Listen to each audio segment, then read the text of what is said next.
This is our ultimate habit tier list. We'll look at all the science behind the most popular habits, and then we're gonna rank them. This video is part of our series called Habit Quest. Today we're hitting on all the habit skill trees that I mentioned in episode 2. Those are productivity, work, fitness, and mentality. If you're new here, I'm Mike. I run this channel with my little bro, Matty. We're both medical doctors turned YouTubers, and we attribute much of our productivity and success to building good habits. So this is going to be our rank list based on our opinion and the habits that we personally tried, but hopefully it'll serve as a resource to help you prioritize which habits will best fit into your life. So we have 3 tiers. In the B tier, these are what we call powerful habits that if you're able to build successfully will most likely boost at least one major area of your life. The next tier is the A tier. These are super habits. They're a little harder to build, but you can potentially improve multiple areas of your life. And then finally, we have the S tier. These are the superpower habits, right? They basically speak for themselves. Building these habits are like having superpowers. They're usually harder to build, but they can be life-changing because they also help make other habits easier to learn. So let's start with the habits from the productivity skill tree. These are habits that make us more efficient and effective at what we do. The first one I want to talk about is batching. Right? This is basically you're grouping similar tasks together and you're completing them all at the same time rather than scattered throughout the day. Like batching sounds obvious when you're talking about things like chores around the house, right? Like we batch our laundry rather than washing one article of clothing at a time, or we like batch wash our dishes in the dishwasher instead of washing one utensil at a time. But most people overlook batching when it comes to productivity. And a big one for me is to batch deep work versus shallow work. So I do all my deep work together and then I do all my shallow work together. And the way it works is that I know that my most productive hours of the day are in the mornings. So what I'll do is I'll batch all my deep, cognitively intense work in the mornings. These are things like writing, researching, studying, and building products. And then I'll batch all my less intense tasks like editing or checking email or something. I'll do those in the afternoon when my focus is much lower. So I used to waste so much time just sporadically checking my email throughout the day. The thing is, when we context switch, like going from studying to checking your email to doing something else and then back to checking your email, all that context switching breaks our focus. And it's a lot of these little minutes that just build up here and there throughout the day. And they can really start to add up if you look at it over a longer time horizon, like weeks to months. So batching helps you collect all those random little pockets of time and make the best use of it. So I would put batching in the S tier because not only does it unlock so much productivity, but if you start batching similar habits together, you'll be able to build multiple habits at the same time. And what I mean is you can batch multiple habits in the morning together or multiple habits in the evening or habits that you will only do in the kitchen versus habits that you'll only do in the car, stuff like that. Start batching things together and you'll get so much of your time back. Next habit I want to talk about is keeping a to-do list. This is basically just keeping track of all the tasks and actionable items that you're responsible for. And it doesn't need to be fancy. Like I know a lot of people get carried away with to-do list apps and notebooks and planners and all that stuff. But if you're just starting out, I would just keep it simple, right? You can build up from there later on. When I first started using a to-do list, I was just using the reminders app on my phone and my productivity just skyrocketed because it just frees up so much mental space in your mind. Like when I have a task or an idea, I just whip out my phone and the reminders app is just right there on my home screen. Sometimes if I don't even want to open it, I'll just say, hey Siri, can you write this down in my notes? And I don't even have to worry about touching my phone. If you use Notion, what you can also do is put a Notion widget on your home screen and it works the same way. You can dictate a lot of your notes that way. And with the to-do list, what I'll do is I'll look at it just once at the start of my day and then once before I go to bed. For me, I don't really like to constantly check my to-do list throughout the day, so I just like to keep it simple like that. I'm gonna put this also in the S tier because this can really help with all the areas of your life and makes building and tracking other habits so much easier. Next, we have taking breaks or resting your eyes. The average student has an attention span of about 20 to 30 minutes, which is crazy when you think about how most lectures are an hour long. But if you take strategic and intentional breaks during your deep work sessions, it could potentially make you more productive, right? You're working less total minutes, but each minute is more focused. So the analogy I like to use here is weightlifting at the gym. In the first scenario, let's say you don't like taking breaks. You overexert yourself, you sprain yourself, or you tear a muscle or something like that. Then it could take you weeks to recover from that injury. And that entire time while you're recovering, it's wasted because you can't train. In the second scenario, you do take breaks. You take breaks in between your sets. Give your body a full chance to catch your breath and recover, and then you can get right back there and do your next set. Right? You're lowering the risk of injury because injuries can set you way back. So I would put this habit in the B tier. It's a great habit to have, especially if you're someone who struggles with feeling tired all the time, but it probably won't be life-changing for everyone. Next is prioritization. This is arranging your tasks and responsibilities in order of importance and urgency. Prioritization is one of those buzzwords that everyone understands, but not a lot of people are doing correctly. I found that prioritizing well enough to actually improve your life requires that you follow some sort of prioritization method or a framework and stick to it regularly. There's a lot of ways to do this, like using the Pareto principle or the ABCDE method, or our favorite, which is the Eisenhower matrix, which we also teach in our Study Quest course. But having a prioritization routine has been so important to how we've run our YouTube channel and run our business. For me and Matty, we usually do a weekly huddle at the beginning of the week to check our priorities and see what tasks need to be done, who's going to do which tasks, which ones are more important, which deadlines are coming up. And I'll say that it was pretty difficult to keep this prioritization habit on my own. But when I started doing it with Matty, when we started doing it together, it became so much easier. So I would rank this as an S tier habit. If you feel like your life is just a complete mess, then you can really start pulling it back together with prioritization. And I mean like a proper prioritization framework. The next habit is routine clean. This includes things like tidying up your workspace and living area and taking out the trash or doing dishes, doing laundry, like all the chores that we have to routinely do. Now, this habit is unique, right? It's not like any of the other habits we've talked about, because if you don't do this habit, then it becomes very difficult to just live, right? Because trash is going to pile up, your house is going to stink, no one's going to want to be around you, and this can even affect your health. From a productivity standpoint, cleaning gives me mental clarity. When my room is messy, then my mind is messy, and it just becomes a lot harder to focus and be productive when everything around me is just in chaos. So I'm gonna put this in the low A tier, because at baseline, everyone cleans to some extent, so it's just a matter of staying consistent with it. The next habit is the daily highlight. What is that one most important thing that needs to get done today? If you're familiar with Eat the Frog, then this is your daily frog. I used to feel like such a slacker when at the end of the day, I would look at my to-do list and I would see that I didn't finish all the things, and I would just hate myself for it and just lose motivation. But the thing is, there was always too many things to do. And when I started adopting the daily highlight, I realized that it was a much healthier mindset to just focus on what is that one thing, right? That if I got done today, I could proudly say that today was a win. And if I got anything else done, that all those other things would just be extra icing on the cake. That way, I didn't feel so bad about myself for not getting everything done, because in reality, there's no way I was gonna get everything done. And with the daily highlight, I started to actually enjoy productivity again. So this habit I would put in the B tier. And the reason I say that is because it's an easy habit to do and you'll quickly grow out of it. I now do a daily highlights with at least 3 different important things to get done. One for the morning, one for the afternoon, and one for the evening. But if you're just starting out on your productivity journey, then I would keep it simple and manageable by just focusing on one thing. Next is caffeine intake. Sleep is super important for productivity and for learning. We all know this. So we've got to be careful that our caffeine use isn't robbing us of that precious time. The half-life of caffeine can vary drastically between people. Basically, it just means that caffeine affects everyone differently. It could stay in your system longer than someone else. But as a doctor, I would tell my patients that if you want to ensure good night's sleep, then try avoid drinking caffeine at least 6 hours before bedtime. The other thing with caffeine is that if you find your energy levels crashing often in the middle of the day, it could be a result of caffeine, which I won't get into in this video, but we've talked about this in a lot of our other sleep videos. If it sounds like this could be you, then this is what I would do. I would try to not drink caffeine immediately upon waking up. Instead, try delaying it for about an hour or an hour and a half after you give up, to give your body the chance to naturally wake up first, and then you can introduce caffeine later. I'm gonna put this habit of watching your caffeine intake in the B tier, because A, not everyone drinks caffeine, but B, it's not realistic to have this habit under control 100% of the time. Next habit is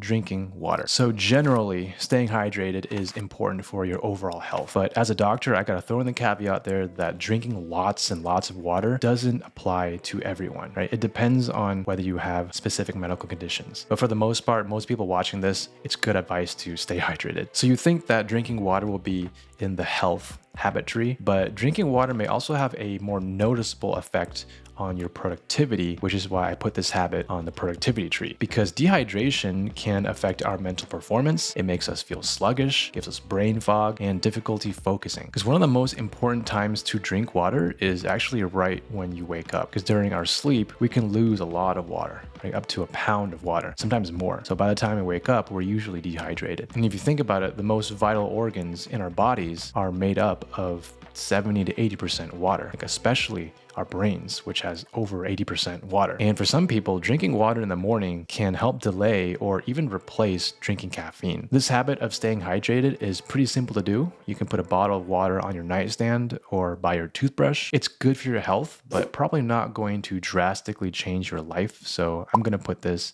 in the B tier. Okay, let's move on to the work tree. These are habits related to our careers and meaningful work. First, we have reading. In most cases, reading is synonymous with learning. And since there's so much that you can read, fiction, nonfiction, journals, blogs, news, this habit can easily improve all 4 aspects of your life. When it comes to reading, the biggest struggle for me was that I felt like I was being forced to read things that I didn't care about, either by school or by my parents when I was a kid. But then I discovered the Harry Potter books, and this literally changed my whole outlook on reading. Like, I couldn't put the books down, and I realized that reading wasn't so bad so long as you find what works for you. From there, I branched out into nonfiction and self-improvement, and that's how this entire YouTube channel was born. But I think the struggle I had with reading is similar to everyone else. Like, for most people, you gotta figure out what you like to read, and the only way to do that is to read a lot. One of my favorite quotes from Naval Ravikant is, "Read what you love until you love to read." This habit is without a doubt S tier because you just unlock everything with reading. Like, if life were a video game, then reading is like cheat codes, because billions of people have played this game we call life, and people who've played before us have distilled all their wisdom and failures into books, and you can avoid their entire lifetime of mistakes and replicate their successes and live your best life simply by reading more and reading about what they've done. Next, we have listening to podcasts, and I would also include watching videos in this category. So the thing with podcasts and videos is that in general, there is a big difference in the amount of time and effort it goes into making a podcast versus making a book. The amount of time it takes to research and outline and edit usually takes more time to do a good book than to do a podcast. Podcasts will usually have less structure, and many of them are in the form of freestyle conversation, whereas a really good top tier book will usually have gone through years of research and editing before reaching publication. And then you have like all those various levels of quality in between, like articles and videos and stuff like that. But the advantage lies in listening to the knowledge rather than reading it, because if you listen, then you can multitask, like listening to a podcast while you're driving or listening to a video while you're exercising or doing chores. But I will warn you that since you can multitask by listening to a podcast, it's very easy to just passively learn through listening, and oftentimes I find myself not remembering a lot of what I listen to. So for all these reasons, I'm gonna put this habit in the B tier. Next is Googling things, or now I guess it's chat GPTing things. I guess the core of the habit is just always being inquisitive and hungry for knowledge. Whenever I have a question that I don't know the answer to, I'll instinctively just whip out my phone and look it up. This habit was really ingrained into me during medical school because of how often I was learning new things. But the catch here is that this habit can also quickly become a distraction. Like, if I'm not careful, then I can easily get pulled down a rabbit hole of information. So I try to set a boundary where if I don't find a sufficient answer to my question in less than like 30 seconds, then I'll just drop it. It's a habit that helps with academics, yes, but it could also help in other areas too, like just making you a more interesting person to talk to because you just know so much. So for that, I'll put this in the A tier. Next is studying. This doesn't include going to class and the mandatory academic activities. This habit is specifically talking about using your own personal free time to review and practice your knowledge. You've seen this plenty on our channel, right? Studying isn't just about getting better grades. It's almost like a way of life, right? Similar to training for a sport or practicing a craft. It helps teach us self-regulation and discipline. When you successfully build up a habit of being able to study really well, it can do so much for you. Like, it leads to better performance, more self-confidence, better critical thinking and troubleshooting, more wealth, and just better opportunities. And all of this contributes to the value that you you can bring to society. Ultimately, studying is still very theory focused, and in order to deeply learn something, especially beyond the classroom, you gotta actively use it and apply it in real life. So for that reason, I'm gonna put studying in the high A tier and not the S tier. But I truly believe that the habit and skill of being able to study effectively can change multiple aspects of your life. Next is learning a new language. This habit has a variety of benefits, from improving your memory all the way to strengthening your social life with connection and culture. With that said, learning a language does take a lot of time. I think it's amazing and impressive when a person is able to speak multiple languages, but I wouldn't say that it's a life-changing skill for most people, unless it gives you access to better schooling or programs and opportunities. Like for example, if English is not your first language, then learning English can grant you access to working in the English market, which can have a huge impact on your life. So I'm going to put this habit in the B tier. Next, we have writing. I believe that as we progress toward a future with more AI and more robots taking over our jobs, one of the most valuable skills will be writing. And if you think about it, it might be one of the only ways for a person to truly become wealthy in that sort of future. And by writing, I mean all kinds of writing, from writing books, blogs, coding, scripts for videos and podcasts, writing music, comedy, entertainment, like the list just goes on, right? But writing at the core is creativity. Creativity is what sets us apart from robots and other animals. So I believe that everyone should be able to write something, okay? I think it's great to get in the daily habit of writing, maybe a few words, a few lines of code or lyrics here and there. Staying consistent with something simple like 10 to 15 minutes a day is generally easy to do, and you can have tremendous payoff. And not only does writing help with school and your future wealth, it also increases your perceived value, making you a more interesting and sociable person, and can improve your mental clarity and happiness when you get into reflective writing. So writing sounds great, but it's also a very hard habit to adopt, and most people will not get the value of writing right away. So for all these reasons, I'm going to put this in the A tier. Next is tracking your spending. Most of us disregard our personal finances and put off learning about it, but building healthy money habits, especially at a young age, is one of the highest compounding habits for your quality of life. For me personally, I struggled to get myself to learn about personal finances, but I found that an easy way to learn is to start tracking your spending and budgeting. I started with an app called Mint. We're not sponsored, but it made it easy and enjoyable to see where my money was going. And from there, I realized that maybe I'm not spending my money in the best ways. So I started slowly educating myself on money strategies, and the habit of tracking my spending was a way for me to put what I learned into action. I'm going to put this habit in the A tier. Money isn't everything, but don't let it get to the point where everything you want to do is limited by money. Let's move on to the fitness tree. These are habits about physical health and self-care. First is cooking, and I mean cooking your own meals at home. Another version of this habit would be meal prepping, which is combining cooking with the batching habit to prepare your meals ahead of time. Cooking makes you more aware of what you put into your body. Many of us, including myself, will prefer to order out when we're feeling tired or lazy, especially if we're busy during like midterms or finals weeks. And there's nothing wrong with ordering takeout every once in a while, but we have to realize that most restaurants use low quality ingredients and use extra additives like more sodium and more sugar to help make their food taste better. So many restaurants also maximize their portions to make sure that you don't leave still feeling hungry or unsatisfied. So overall, eating out is less healthy compared to being able to cook your own food and intentionally deciding what to put into your body. So this habit helps with energy levels, it helps with mental clarity, and your overall physical health. It can also improve your social life and give you more perceived value in the dating world or impressing your friends and family. And then finally, cooking can also affect your happiness, right? It can promote self-discovery and even allow you to immerse yourself in rich culture. Ultimately, cooking is not the easiest habit to adopt, and there's a lot to learn. So for these reasons, I'm going to put cooking in the A tier. Next, we have exercise, which is another huge umbrella habit, but exercise has been shown to affect our health in so many ways, improving our endurance, our strength, energy, immunity, stress reduction, mood improvement, even even helps us get better sleep at night. Exercise effectively improves all areas of your life, but there is a unique factor that I believe puts exercise above most other habits, and that is that exercise can literally change who you are. Like if you manage to keep the habit of exercising even for a short while, you'll actually start to notice physical changes in the mirror. But keep up the habit long enough and other people will also start to notice a change, and some people will also acknowledge it. You'll get praise from people. Hey man, if you've been working out, I see you lost some weight. There are only a handful of habits and skills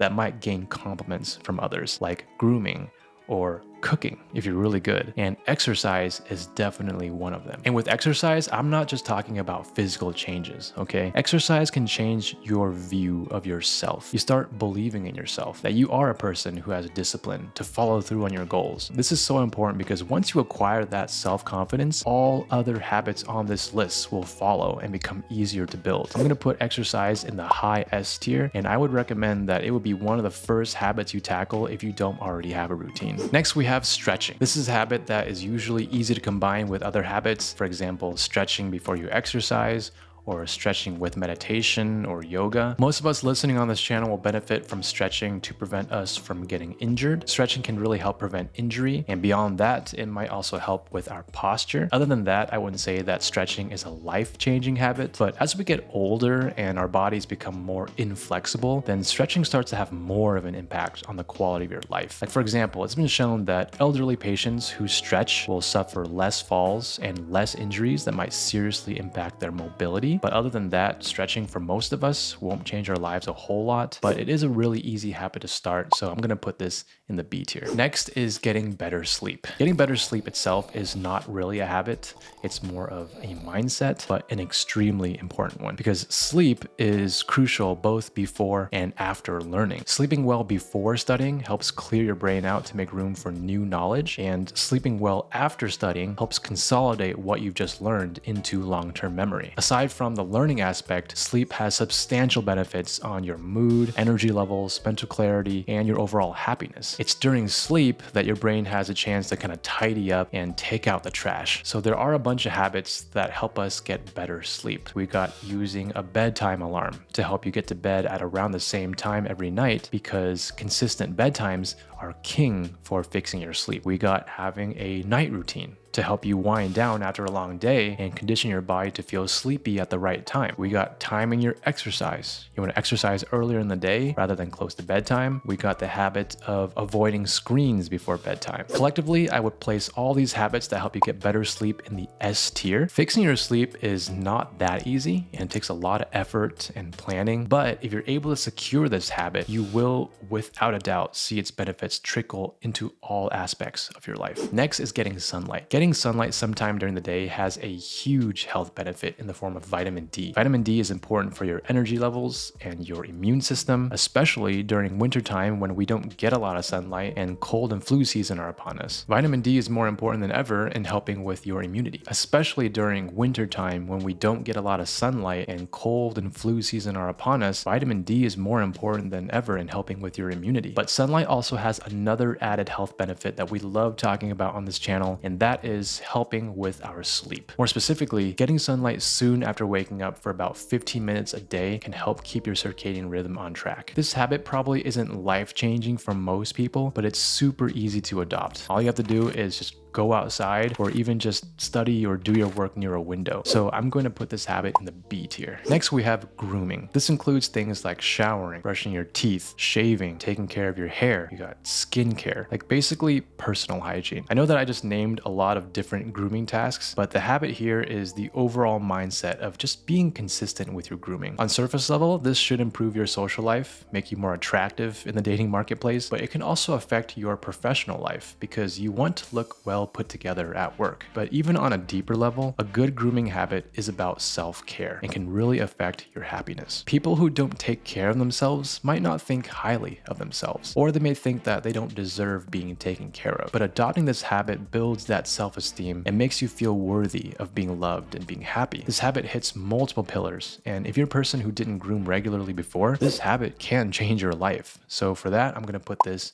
in the high A tier. All right, let's move on to the mentality tree. These are habits about mindset and mental health. First, we have visualization and positive affirmations. Technically, these can be seen as two different habits, but I'm gonna lump them together, and let me explain why. Visualization is the act of imagining yourself doing something. For example, if you visualize yourself succeeding over and over again, it can become a positive feedback loop, and one day you might actually accomplish that vision. However, visualization also works in the reverse. If you continually visualize yourself failing, then it becomes a self-fulfilling prophecy and you are more likely to fail. So for this habit, I'm referring to positive visualization, and the effects that this has on our mental health is very similar to positive affirmations. When you tell yourself every day that you are a winner and you are capable of success, then this optimism can permeate into your behavior and your day-to-day decision making and change the trajectory of your life. But there is one major caveat to this habit. You have to actually back up your claims, because it doesn't work if you repeat positive affirmations of being a top student and you visualize yourself acing every exam, but you never actually study or read. Like, obviously your affirmations are not going to come true. So talk by itself is cheap, but if you combine this habit with consistent action, you can change your life. So for this reason, I'm going to put this in the B tier. Next, we have journaling. Journaling is an interesting one because there are many forms that you can adopt, such as bullet journaling, daily diaries, and practicing gratitude, among other things. Some people include things like productivity or to-do lists or personal finance tracking and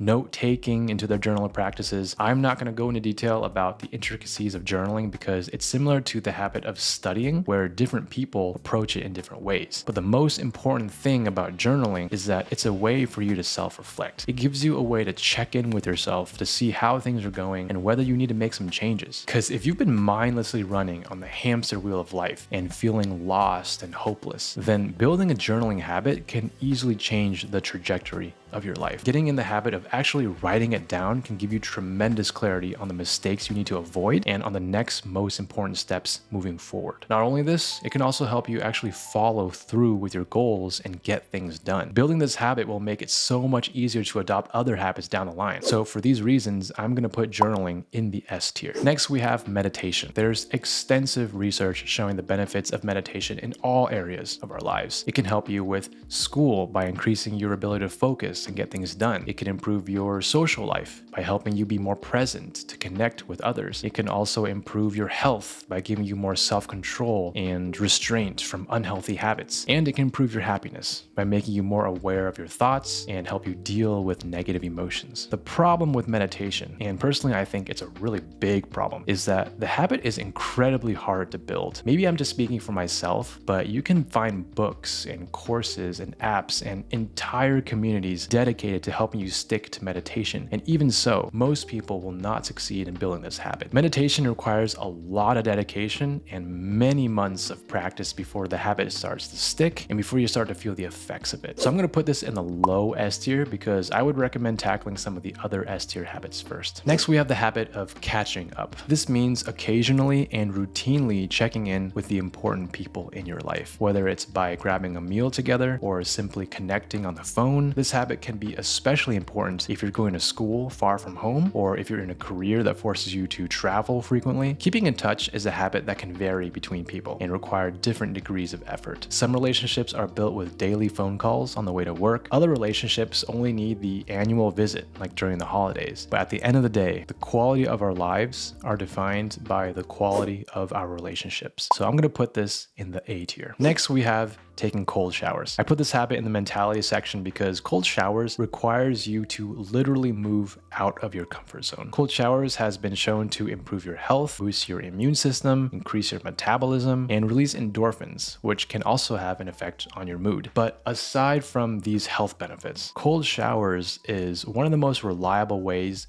to just push you beyond your comfort zone. Because if you think about it, all the other habits eventually become easier the more you do it. But cold showers, that doesn't really get easier, right? It's not like the nerves on your skin develop tolerance to the cold water. Like, especially if you live in a first world country where all our basic human needs are met. Taking a cold shower is one of the few things that you can do at home that will actually make you uncomfortable. Like, just knowing that the cold water will shock your entire body, yet jumping in anyway will train your body and your mind to kind of take action in the face of fear out in the real world. I might be exaggerating this a little bit, but the next time you hesitate to try a new food item on the menu, or you hesitate to talk to that attractive person in public, you might just be more open-minded to take the leap. But cold showers are one of the hardest habits to build and won't make other habits easier, so I'm going to put it in the B tier. Next, we have practicing gratitude, which basically means that you're consciously paying attention to the good things in your life, acknowledging and appreciating them. Because good and bad things happen to all of us, but gratitude helps remind us to not let the bad stuff cloud out the good stuff. There's strong evidence showing that gratitude affects multiple areas of our lives. It improves our mental health. It helps us process our negative thoughts and toxic emotions like resentment and regret, and it improves our overall happiness. Gratitude also improves our physical health, right? Grateful people are just more likely to take care of their bodies, and they tend to get better sleep. And gratitude also strengthens our relationships. Saying thank you and showing appreciation to others goes a long way, but don't forget to say thank you to yourself. Gratitude is a powerful way to build your self-esteem, and this trickles into all aspects of your life. So we've tried practicing gratitude in a number of ways, through meditation, journaling, prayer, but for me personally, my favorite way and the easiest way to do it, I think, is the bedtime gratitude ritual. So while I'm lying in bed before I go to sleep, I think to myself, what are the 3 things that happened today that made it a good day? It's just a nice way to wrap up the day. And then after that, I think, what are the 3 things that I'm looking forward to tomorrow that will make tomorrow a good day? And just reflecting on these moments really helps put my mind at ease and makes it a little easier to sleep. Sometimes I'm dozing off before I even finish running through the entire list in my head, which is exactly what I want. So I'm gonna give gratitude the S tier. Hey, it's Mike from the future. I guess my camera overheated, but we've just reviewed some of our favorite habits, and in doing this kind of research, it really helped me be more intentional with the habits that I wanted to focus on with the limited amount of time that I have. So in the comments below, let me know what habits you're thinking about trying, or what habits did you want to hear more about. You can bookmark this video as a resource and come back as you go through the exercises in our Habit Quest series. All right, I'll see you in the next lesson.